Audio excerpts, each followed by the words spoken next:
For thousands of years, we thought we knew where Moses received the Ten Commandments. The location seemed settled, marked by ancient monasteries and pilgrimage routes carved into the Egyptian desert. But a drone equipped with ground-penetrating radar just passed over a forbidden mountain in the Arabian Peninsula, and what it detected beneath the rock has torn apart every assumption we held about the Exodus story. The scans revealed straight lines where nature makes curves. They showed buried chambers in a landscape that was supposed to be solid stone. And they mapped geometric patterns that no geological process could ever produce. If these readings are accurate, we are not just looking at a different location for Mount Sinai. We are staring at evidence that might rewrite the entire foundation of three major world religions. The question is no longer where Moses climbed to meet God. The question is what was already there, waiting for him in the dark. The mountain that hides secrets. The traditional story is simple. Moses fled Egypt, crossed a sea, and led the Israelites through the Sinai Peninsula to a sacred mountain. There, surrounded by fire and smoke, he received the law that would define civilization. For over 15 centuries, pilgrims have climbed Jebel Musa in Egypt, believing they walked the same path as the prophet. St. Catherine's Monastery sits at its base, guarding what monks claim is the very burning bush Moses encountered. But there was always a problem with this location. The Bible itself provides clues that never quite fit the Egyptian geography.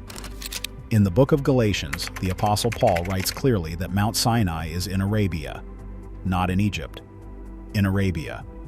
For centuries, scholars treated this as symbolic language, a metaphorical reference to the broader region. They assumed Paul was using the Roman administrative term for the area, which included parts of modern Egypt. But what if Paul meant exactly what he wrote? The alternative location sits far to the east, across the Gulf of Aqaba in the northwestern corner of Saudi Arabia. The mountain is called Jebel al-Lawz, and for decades it has been the center of a fierce archaeological debate. The Saudi government restricted access to the area for years, treating it as a sensitive site. When researchers finally gained permission to survey the region, they found something that made the restrictions suddenly make sense. The summit of Jebel al-Lawz is black, not weathered gray or brown like the surrounding granite peaks, but scorched. The rock looks like it was exposed to intense heat, as if the mountain had burned from the inside out. Exodus describes Mount Sinai shaking, smoking, and burning when God descended upon it. The visual match is striking. At the base of the mountain, researchers found a massive boulder split cleanly down the middle. The channel between the two halves is smooth, worn by what appears to have been heavy water flow, despite the fact that this is one of the driest regions on Earth. Believers immediately connected this to Exodus chapter 17, where Moses strikes a rock and water pours out to sustain the thirsty Israelites. Near the mountain lies a large open plain, easily large enough to accommodate a massive encampment. Stone lines mark boundaries around the base of the peak, matching the biblical warning that the people were forbidden to touch the mountain or approach too closely. A platform of fitted stones sits nearby, which some identify as the altar Moses built during the covenant ceremony. Close to it stands another structure with ancient carvings of bulls etched into nearby rocks, possibly connected to the golden calf incident. For those who believe this is the real Mount Sinai, the evidence forms a compelling narrative. Every detail of the Exodus account seems to have a physical counterpart at Jebel al-Lawz. The problem is that professional archaeologists see these same features and reach completely different conclusions. They point out that during Paul's lifetime, the Roman province of Arabia Petrea included the Sinai Peninsula. When Paul said Sinai was in Arabia, he was simply using the political geography of his era, not pointing to a location across the Gulf. They note that Egyptian writings from as early as 2,000 years before the Common Era mention a region in southern Sinai called Tihat, or Safet, which linguists identify as an early form of the name Sinai itself. The dark rocks at the summit? Naturally occurring volcanic basalt, they say. The split boulder? A common geological formation in desert environments where thermal expansion and contraction fracture stone. The stone lines? Animal pens or territorial markers from later Bedouin tribes. The alleged altars? Simple structures with no datable archaeological context linking them to the Bronze Age period when the Exodus would have occurred.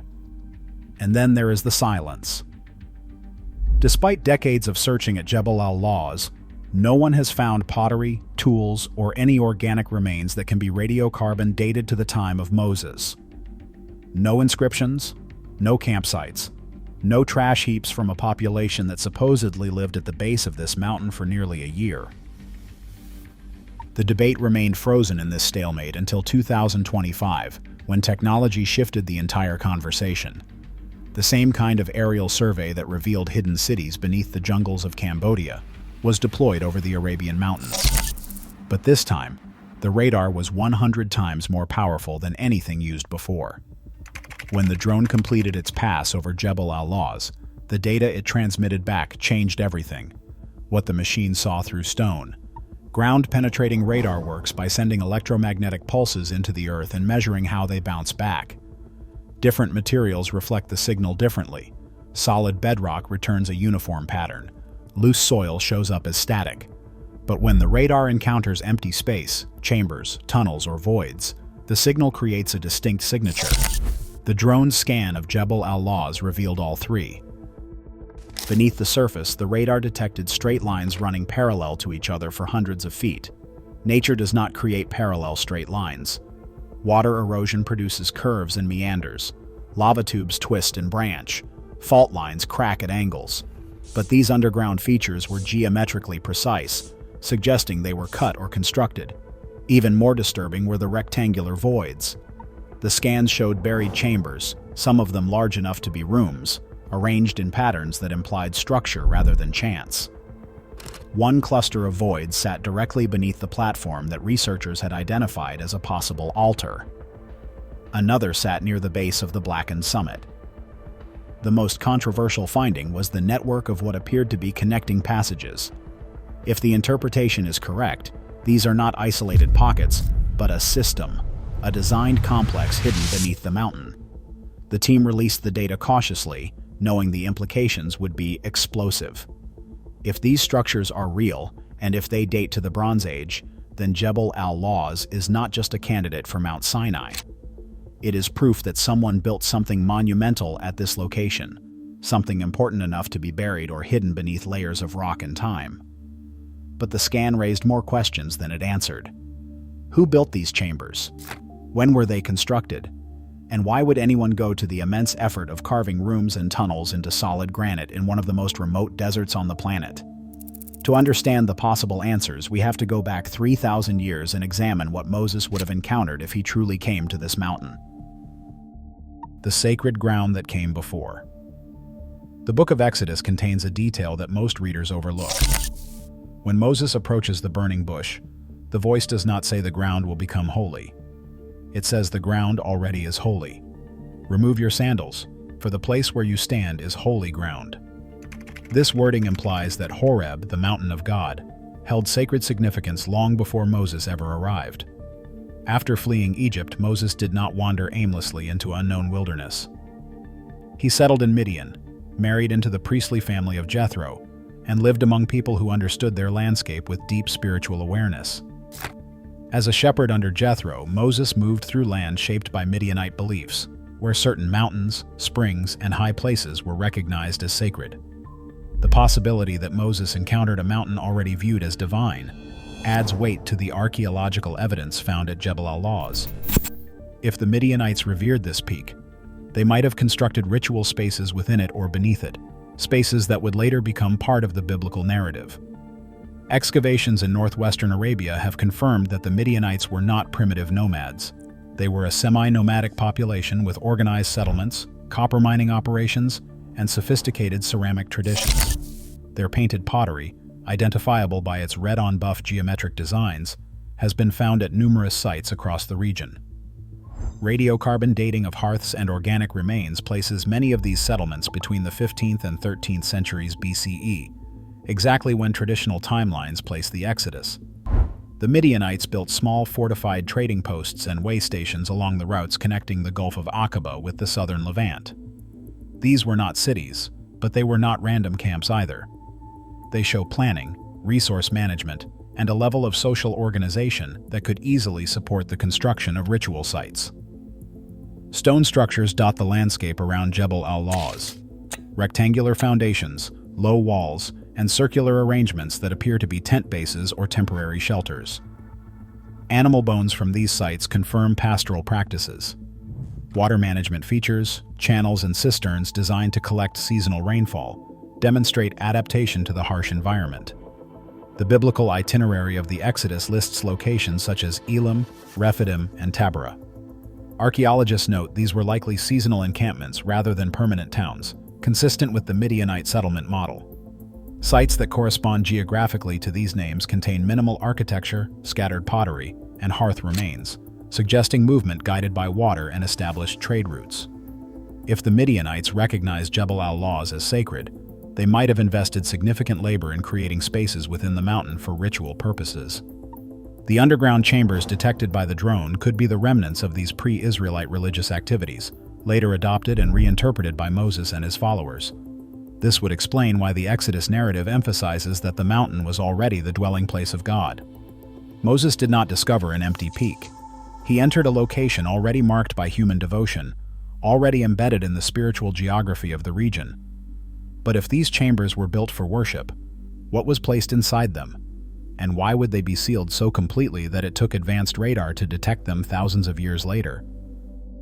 The curse that swallowed a city. To understand the disappearance of evidence, we need to look at what happened to another Israelite community. In 722 BCE, the Assyrian Empire invaded the northern kingdom of Israel and systematically erased 10 tribes from history. The Assyrian policy was deliberate. They uprooted populations, scattered them across distant provinces, and destroyed their cultural identity. Archaeological excavations at sites like Gezer show the violence of this campaign. Walls were smashed, buildings burned, and layers of ash mark where cities fell. Yet despite this destruction, thousands of Israelites remained in the land. They continued farming, rebuilt settlements, and eventually formed part of the group known as the Samaritans. Others vanished into the Assyrian Empire, absorbed into new regions where families were separated, languages blended, and customs slowly dissolved. These people did not die out. They simply stopped appearing in records as a distinct nation. Their disappearance through assimilation is the heart of the mystery. The parallel to the Exodus is clear. In the first case, the Israelites left Egypt and disappeared into the desert, leaving almost no physical evidence. In the second, they were removed from their homeland and dissolved into a foreign empire, leaving almost no cultural trace. One disappearance is geographic, the other is demographic. Together, they show how an entire population can fade without leaving ruins behind. The same process likely affected Bethsaida, the hometown of the apostles Peter, Andrew, and Philip. Jesus performed miracles there, healed the blind, and fed the 5,000. Yet he also cursed the city, predicting it would be brought down to Hades. By the 4th century, Bethsaida was a ghost town, fallen off maps and forgotten by historians. For nearly 2,000 years, no one could agree on where it was. Then archaeologists working in the swampy lowlands near the Sea of Galilee uncovered the remains of a Byzantine church built directly over a 1st century fishing village. The location matched ancient pilgrimage records that had been dismissed as unreliable for centuries.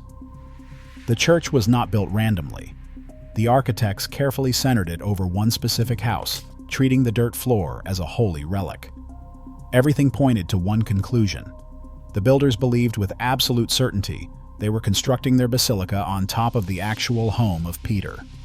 The discovery proved that even when a place vanishes from history, even when it is cursed and abandoned, the memory can survive underground.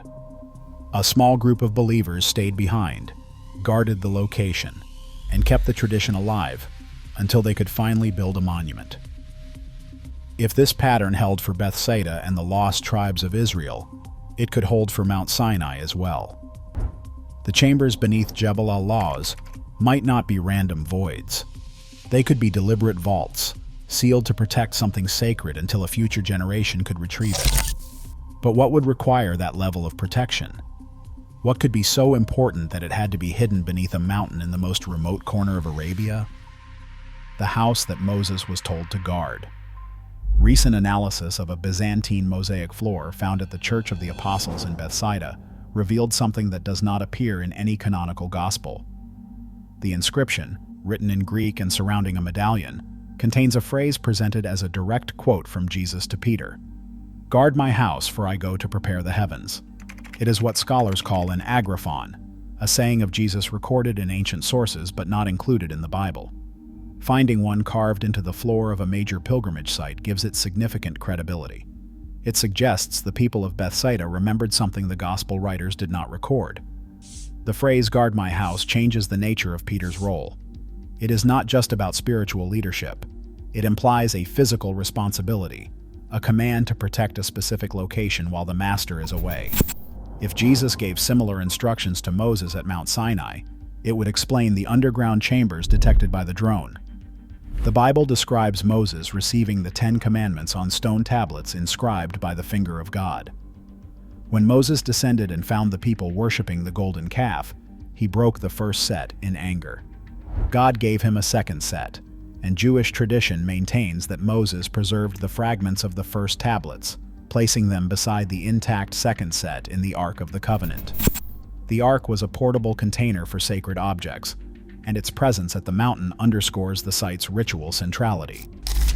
Archaeological traces of platforms and enclosures near likely encampment areas suggest designated spaces for assembly and handling of sacred items. These match the expected markers of temporary cultic activity.